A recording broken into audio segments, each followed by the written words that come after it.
21টি সহযোগিতা নথিতে সই করেছে বাংলাদেশ ও চীন। এর মধ্যে বেশিরভাগ সমঝোতা স্মারক। এসব নথিতে এশিয়ার এই দুই দেশের মধ্যে শক্তিশালী উন্নয়ন ও অর্থনৈতিক সহযোগিতার দিকে নজর দেওয়া হয়েছে। এ নিয়ে আলাপে যেতে চাই, সাথে আছেন সাবেক পররাষ্ট্র সচিব তৌহিদ হোসেন। তৌহিদ হোসেন, আপনাকে স্বাগত জানাচ্ছি বিস্তারের আজকের আয়োজনে। প্রথমে যেটি জানতে চাই, 21টি সমঝোতা স্মারক, 7টি ঘোষণাপত্র সই করেছে দুই দেশের প্রতিনিধিরা, যেখানে থাকছে ডিজিটাল অর্থনীতিতে বিনিয়োগ সহায়তা, বাংলাদেশ থেকে চীনে তাজা আম রপ্তানি, মেডিকেল সেবা সহযোগিতা শক্তিশালী করা এবং টেকসই অবকাঠামো উন্নয়ন, ব্যাংকিং এবং ইন্স্যুরেন্স নিয়ন্ত্রণ সহ আরও বেশ কিছু। এই যে সব ঘোষণাপত্রগুলো, এছাড়াও 7টি ঘোষণাপত্র আমরা সই হয়েছে দুই দেশের মধ্যে, কিভাবে মূল্যায়ন করবেন এই অবস্থানকে? ধন্যবাদ।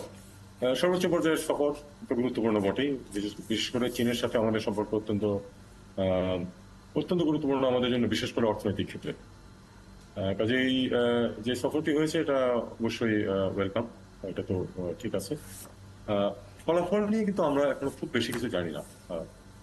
এমওইউ সই হয়েছে 20-22টা, তার কোনোটাই এমন নয় যেটা বলা হচ্ছে যে নতুন উচ্চতায় নিয়ে যাবে সম্পর্ককে। ওইরকম কোনো কিছু এই সমঝোতা স্মারক যেগুলির বিবরণ শুনলাম তার মধ্যে তেমন দেখা যাচ্ছে না। আসলে কিন্তু এমনিতে জনমানুষের যে একটা কথা ছিল যে আসলে বিস্তার কি হচ্ছে, আর কি 5 বিলিয়ন বা তার থেকে বেশি অর্থ ঋণ যেটা দেওয়ার বাংলাদেশের বর্তমান ইকোনমিক যে অর্থনৈতিক যে দুর্দশা আছে সেটা থেকে মুক্তির জন্য, সেদিকে কোনো কিছু তো মনে হলো না যে অগ্রগতি হয়েছে। তবে যাই হোক, সর্বোচ্চ পর্যায়ে একটি সফর হয়ে গেছে এবং দেশের সম্পর্ক গুরুত্বপূর্ণ, এবং সেটা আশা করি আমরা উত্তর এটা আরো বৃদ্ধি পেতে থাকি। বর্তমান সময়ে আমাদের অর্থনৈতিক যে বর্তমান পরিস্থিতি যাচ্ছে, তার মধ্যে বাংলাদেশে 1 বিলিয়ন ইয়েন সহযোগিতার অঙ্গীকার করেছে চীন। বাংলাদেশে এই যে অর্থ অভ্যন্তরীণ খাতে খরচ করবে, মানে বাংলাদেশ এই অর্থটা অভ্যন্তরীণ খাতে খরচ করার নির্ধারণ করেছে। তবে বাংলাদেশ বিদেশে অর্থ ব্যবহারে বাংলাদেশের সক্ষমতার অভাব কিন্তু দীর্ঘদিনের। এই বিষয়টি নিয়ে আপনি কি বলতে চান? অর্থ ব্যবহারের দক্ষতার সমস্যা আছে মাঝে মাঝে, কিন্তু এটাতে শুধু তো বাংলাদেশেরই যে সমস্যা সেটাও নয়। যেই দেশ থেকে কন্ট্রাক্টররা আসেন কাজ করতে, তাদেরও বিভিন্ন ধরনের স্বার্থ থাকে। দেরি হলেই ব্যয় বাড়ানো যায়, কাজে সেই দিক দিয়েই অনেক সময় ঝুঁকে থাকেন সবাই। এটা একটা সমস্যা হয়, কিন্তু এই মুহূর্তে আমাদের যেটা অর্থনৈতিক সমস্যা সেটা তো ঠিক এরকম নয়। আমাদের প্রথমত আমাদের রিজার্ভের অবস্থা সুবিধাজনক না, মার্জিনালি আমরা ঠিক আছি রিজার্ভের ক্ষেত্রে, এবং সত্যিকার অর্থে ইনভেস্টমেন্ট খুব বেশি হচ্ছে না। যা একেবারে স্বীকৃত যেসব স্ট্যাটিস্টিক্স আমরা পাই তাতে দেখা যায় যে অর্থনীতিতে খুব বেশি ইনভেস্টমেন্ট হচ্ছে না। আর আরেকটা জিনিস কি, স্থানীয়রা যদি ইনভেস্ট না করে তাহলে কিন্তু বিদেশি ইনভেস্টমেন্ট আসে, কারণ স্থানীয়রা ইনভেস্ট করলে, অগ্রগতি হলে, তখন অন্যরা বাইরে থেকে দেখতে পায় যে না, এখানে নিশ্চয়ই পরিবেশ আছে, তাহলে তারা করছেন। যেহেতু আমাদের দেশ থেকে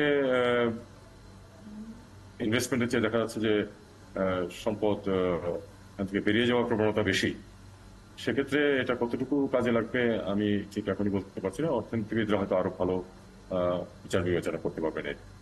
আমাদের দেশে বর্তমান পরিস্থিতি অনুযায়ী আমাদের এখন প্রচুর বিদেশি বিনিয়োগের একটি সম্ভাবনার কথা বারবারই আমরা বলে আসছিলাম, কিন্তু সেই পরিমাণে বিদেশি বিনিয়োগ কিন্তু আমরা এখনো পাইনি। চীনের সাথে বেশ কিছু চুক্তি ইতিমধ্যেই হয়েছে। আরো কোনো দেশ বা আরো কোনো জায়গা থেকে আমাদের বিদেশি বিনিয়োগ আসলে বাড়ানোর কোনো সুযোগ কি আপনি দেখেন? দেখুন, বিদেশি বিনিয়োগ কিন্তু একটি প্রতিযোগিতামূলক ক্ষেত্র। টাকা খুব বেশি দেশের কাছে নেই, বিনিয়োগে আগ্রহী দেশের সংখ্যা অনেক।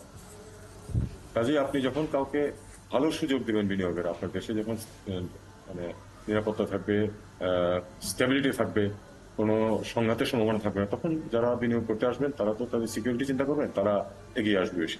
চীনের কথাও একটা জিনিস চিন্তা করুন, শি জিনপিং যখন বহুদিন আগে এসেছিলেন আমাদের দেশে, তখন কিন্তু একটা কথা উঠেছিল যে $20 বিলিয়ন মতো ওখান থেকে ইনভেস্টমেন্ট আসবে। আপনারা হিসাব করে দেখেন তার কতটুকু এসেছে, তার ধারে কাছে কিন্তু আসে।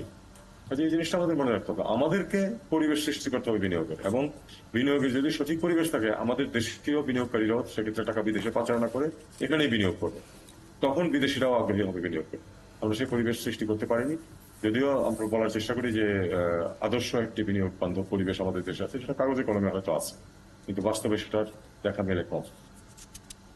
এই বাস্তবতার সাথে যখন আমরা মেলাতে দেখছি, আপনি যখন বলছেন নানা প্রতিশ্রুতি নানা প্রত্যাশা থাকার পরও আমরা বাস্তবে এর ফলাফল বা এর দিক নির্দেশনটা আমরা খুবই কম পাই, তাহলে সেক্ষেত্রে এখন আমাদের আসলে কি করা উচিত বিদেশ বিনিয়োগ আনার জন্য? কারণ ডুইং বিজনেসের যে সূচকের বর্তমান যে অবস্থা, সেখানেও কিন্তু আমরা অনেকটা পিছিয়ে পড়েছি। এই অবস্থানটা আমরা যদি ঠিক করতে চাই, এই মুহূর্তে আমাদের কি করা দরকার? এটা আমার মনে হয় আমি সাজেস্ট না করে অর্থনীতিবিদরাই করুন। তবে আমার লেমেন্স ভিউ থেকে যেটা মনে হয় সেটা হলো যে আমাদের ব্যাংকিং খাতটা তো 12টা বেজে গেছে এবং সেটা ক্ষমতাশালী মানুষদের যোগ সাজে ঘটনাটা ঘটেছে। চোখের সামনে দিয়ে ব্যাংকগুলি ডাকাতি হয়ে গেছে, আমরা কিছুই করিনি সেটা আটকানো হোক। যখন এমনকি চেঁচামেচি করা হচ্ছে আটকানো হোক, তখন আটকানো হবে।